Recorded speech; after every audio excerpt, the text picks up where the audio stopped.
my second screen, okay? So you all have access to Concur, and this is how it looks like, right? So let's say I traveled in April, right? So I'm going to start a new report.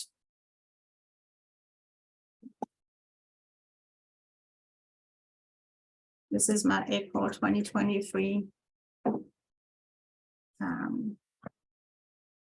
report, and I'm going to create a report right here.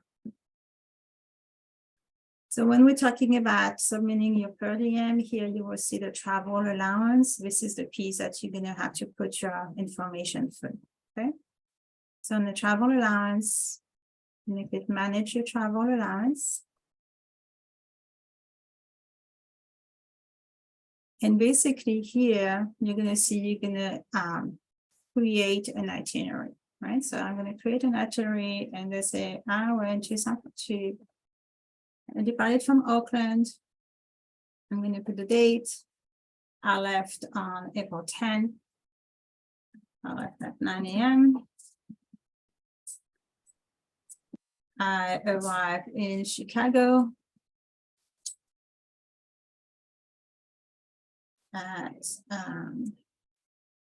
5 p.m. local time.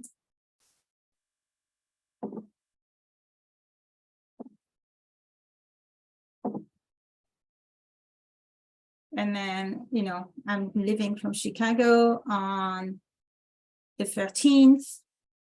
I leave at 2 p.m. local time. Back to Oakland, California on the same day. And let's say I arrived at 3 p.m. And I want to save all this. Okay, so this is my available. So now I've entered, you know, my travel for that week. I'm going to available itinerary. I see this is what I did. I went from Auckland to Chicago, and then Chicago to Auckland a few days later. So this is where you're going to start the expenses and adjustments. So as you can see here, every day here, I arrive in Chicago. This is the meal rate, because this is my first day of travel, which is covered at 75%. And then my day one in Chicago is on 11, it's 79 for the day. Number 2, 79, and my last day of travel back to Auckland is covered at 75%. So here I'm on the first day.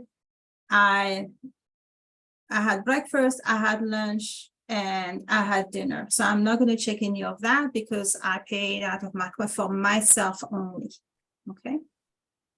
Now I'm on the 11th, I'm at a conference. And basically they are providing me with breakfast. So my breakfast has been provided. They're providing with me lunch. The lunch is provided, I'm going to take that. Then you're going to see here your allowance is decreasing, right? So this is going to be the money you're going to get to cover your dinner, right?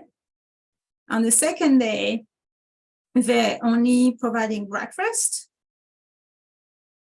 but they're not providing lunch nor dinner because we're finishing maybe at 11. So here again, from the $79, you will get $61 for your expenses, for your meals and incidentals.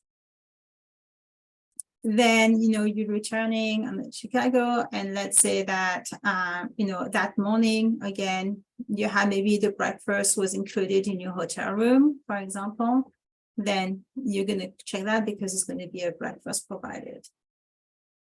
So let's say now, like my last day in Chicago, I'm actually also having a lunch with Jason, and Jason is covering my lunch. So so my lunch has been provided, and then my amount has been also deducted from there. And then I want to create the expense here at the bottom. And the system is so for my trip here, I'm going to get $182.50, and you will not have to provide any receipts. Okay.